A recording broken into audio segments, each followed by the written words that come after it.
Hey guys, welcome back to the channel. On this episode, we are going to start doing some crazy metal work to this 1968 Mustang that is felony. It is the bane of my existence in this garage right now. I got a whole lot of work to do to it to get it up to snuff, to swap a BMW M54 into it with individual throttle bodies and a 6-speed. That's the plan. There, now you're invested, now you're hooked, you might as well go down and subscribe. Hit the like button, leave a comment, do all that good stuff. We're gonna jump right into it. What we're doing on this episode is starting to replace the cowl and the A-pillar and the apron of this car. It's gonna be a whole lot of work. I don't know how far we're actually gonna get. I've only got a few days to do it before we run into Christmas time stuff, birthdays, etc. We got a lot of birthdays in the family at this time of year, so it gets pretty hectic and pretty busy. We're gonna start by bracing the front end to make some cuts, so that's what we're gonna get going on right now. Let's go take a look. So here is the big idea. We have to take this cowl off, and we have to do that because we have to take this A-pillar off, because we have to put an apron and a firewall back in this car properly. So I went down the line. I have to take the lower cowl out, and to do that nicely and uniformly, I have to get the top cowl out. So instead of buying them two separate pieces, I bought the full assembly, which I can just unspot weld and cut this, take it out, put the new one in. To do that, I have to take out this A-pillar. I have the new part here. This is the A-pillar assembly. I have to take the old one out. And to do all this, to start at the very beginning, we have to brace parts of this car. So we have a cowl here that supports the front end being together with the roof. To bypass the cowl, we're gonna put a brace across the fender aprons up here, and then we're gonna brace pillars up to the roof. And possibly from there, we're gonna brace those pillars down to the unibody.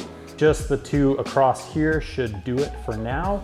Maybe we'll brace one in between as well, because we are gonna cut this pillar basically right here. We're gonna lose all the structural integrity if we don't brace it properly. So I'm going to start, I got some scrap metal that's just been laying around. I've got all these flat stock pieces and bars over here. I got some long pieces of, this is just mild steel that's been plated to look shiny off some furniture. Once this is done, it's gonna start rolling downhill to being all metal again real fast. I'm really excited. Let's do this. I've got some flat stock, and I need to bridge the gap between the aprons here, but the pieces that I'd like to do it with aren't long enough, as you can see there. So what I'm gonna do, so we're gonna make ourselves sort of a strut tower brace. It's gonna brace the strut towers without actually touching the strut towers. Call it an apron brace if you want. Some sort of Monte Carlo bar. I don't know, I'm talking like that. I'm going to cut a couple plates off this piece of flat stock. It's like, actually it's a little bit over 1/8 inch. I can't remember what size it is, but I'm gonna cut little pieces to bridge the gap that will actually fit better on the aprons themselves. And then we'll put that, so I'll have to cut like, we'll call it, I don't know, say like 2 9-inch, 10-inch pieces to mount to there, and then we'll bridge the gap with this big bar, which will also sit higher and give us a better shot to the roof line. So that's what I'm gonna do.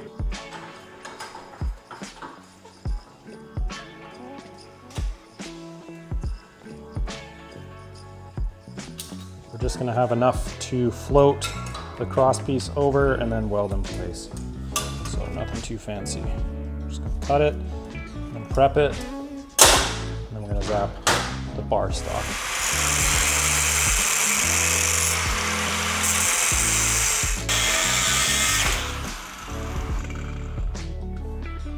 Whoops. That could have been bad.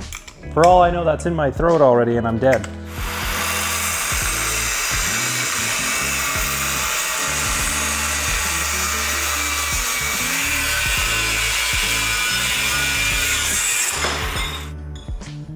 Put one here, same deal on the other side, and then that flat bar is kind of going to bridge the gap. I might actually put it a little bit closer, like right there. I want to be able to tack weld a nice flat area.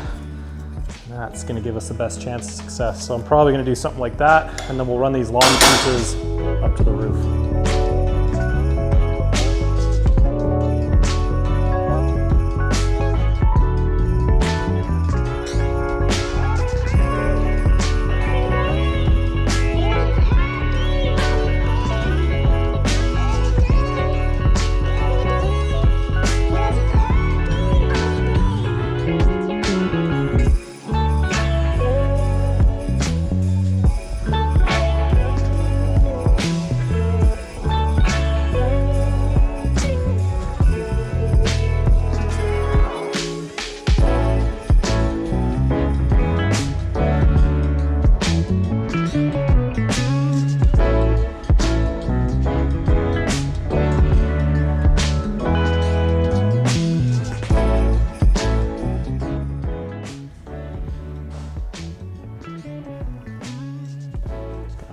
some clean in here.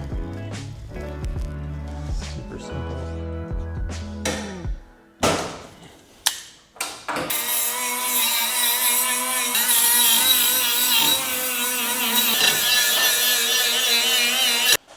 All right, I will tack probably the bar. Yeah, I'll tack the bar first. I do this on probably C4.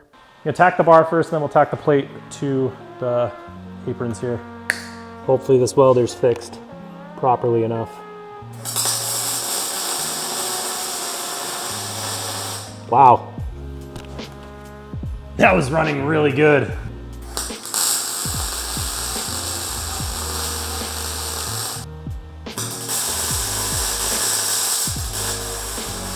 Could have done this better, but this is the material that I had available and it was free. So this is what we're doing.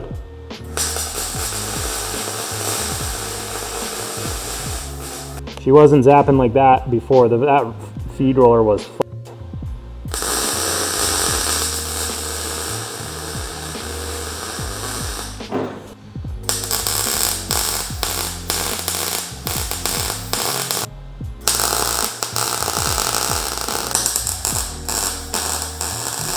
I'm not gonna fully weld these out. I might not even have to. It's pretty strong, the tacks are pretty good. And it's pretty thick metal.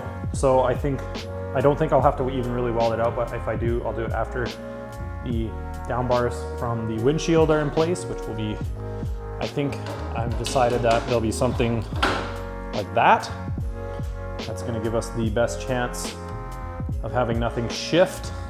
I'm actually gonna bend these end pieces that are cut to the right plane. So I'm gonna stick that in the vise and bend it up a bit. And that should give us a better line to flatten out and weld to the roof.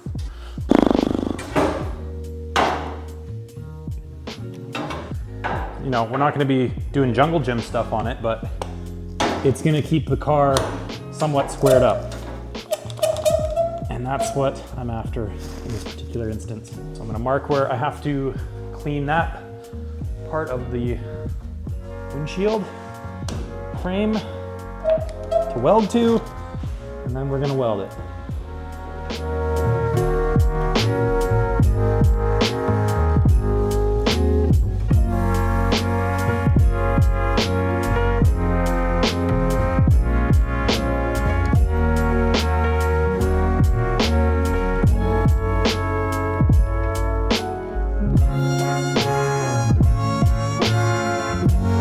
All right, everything's braced, everything's welded up. See you in the morning. All right, guys, welcome back. I got a haircut.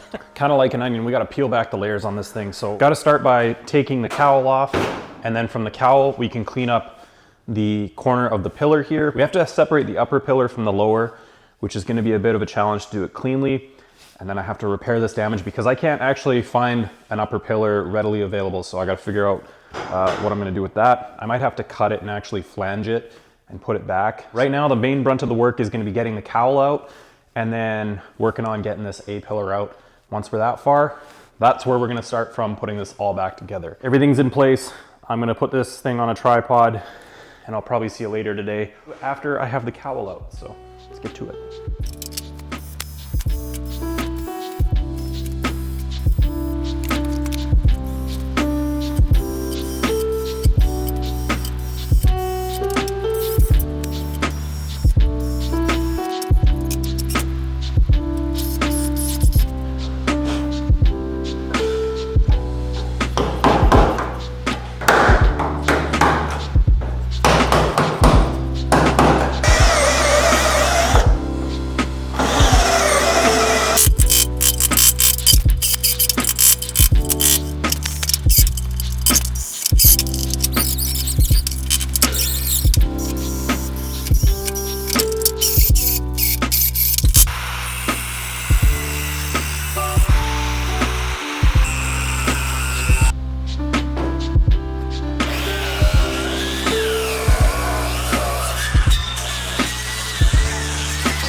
work. I think I smashed my knuckle with the hammer and the chisel like 10 times. It's a little swollen now. That's a big sigh of relief. I'm glad I did that. I'm glad I didn't try and save the bottom part of the cowl because all these seams are absolutely disgusting. That's gross. I'm glad I exposed that. Now I have a shitload of cleaning and more cutting and stuff just to get rid of some more metal that we got to kind of fix and, you know, move some stuff around. Get rid of all the spot weld marks, fill in, maybe even do a new flange on top of the firewall. I gotta figure that out. So I'm gonna clean up, vacuum everything, start cleaning later. I might just mock up the new cowl just to see where we're at, but that was a huge chunk of work crossed off the list. And I'm very excited because now I can work on that pillar, we can work on the cowl, like everything. Oh, I'm so excited. This is the shit that I love, when you have like a clean slate and you can just start putting stuff back. I get real jazzed. So I'm gonna start cleaning up. I'll pick this up when we start to fit everything back up. All right, so the cowl is off. Everything is basically ready to take the next step, which will be starting to disassemble the A-pillar over there. Kind of show you, I'll kind of give you an idea of what we have to do because it's not something that I can just cut and then put in the new one. So we can move this maybe over a little bit. So as you can see, there's a few flaps of metal that actually kind of all intersect at this point. This being the apron that actually is this piece here, sits underneath the upper pillar. So I have to unspot weld the upper pillar from the apron and also from the lower A-pillar. Gonna consist of probably losing the drip rail, which we're gonna do anyways. So we're gonna cut all that off. I'm gonna have to repair this section.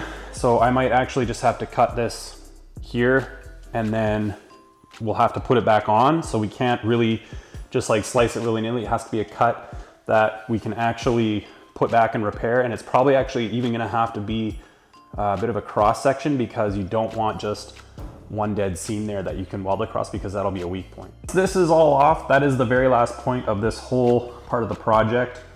Then we can start building up, you know, with the new A-pillar here. And we can reattach the upper A-pillar with that part repaired.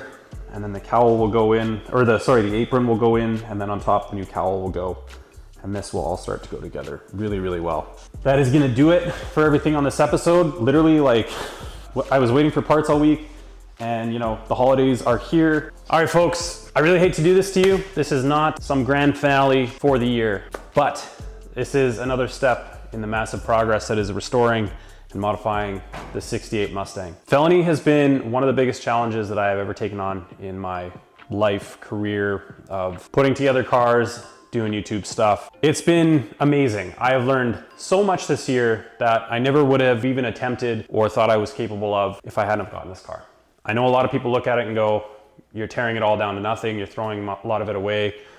That was kind of the idea from the get-go. You know, I didn't divulge a lot of that. I did want to drive it as is for a little while, but I just decided to bite the bullet, tear it down to its essence, and start again. Everything that can happen on here, it can be emotional, it can be uplifting, it can kick you in the nuts, and it's a wonderful experience overall. Things like, you know, cars getting wrecked and blowing stuff up or having issues, it's all part of the adventure. It's all steps in the grand adventure, and I'm so grateful for every moment I've had this year out on the road with you guys, in here, in the shop, with my family, everything. It's been incredible. Like I said, I wish I could leave you with some grand finale of like having a whole bunch of stuff done to this, but realistically, you know, I have a life, I have responsibilities that I have to take care of.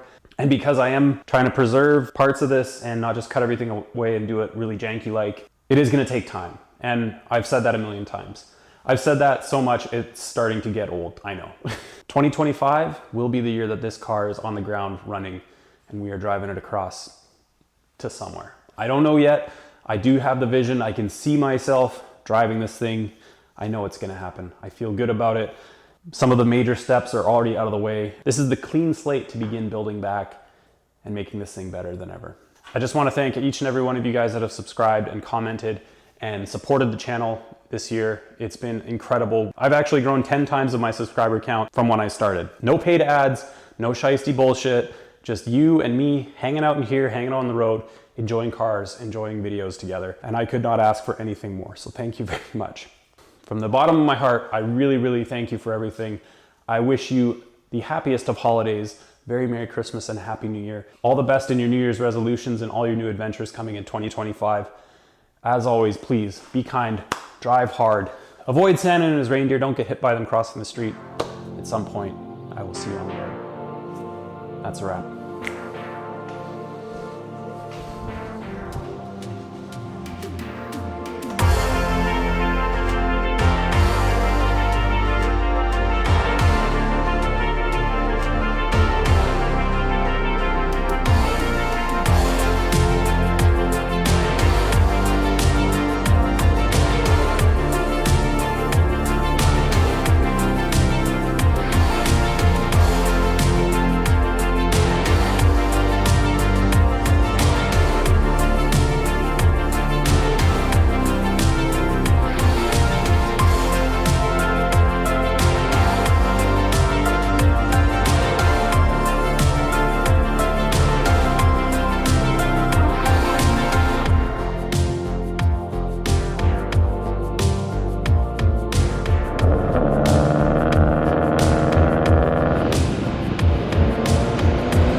Woo! She's pretty tweaked.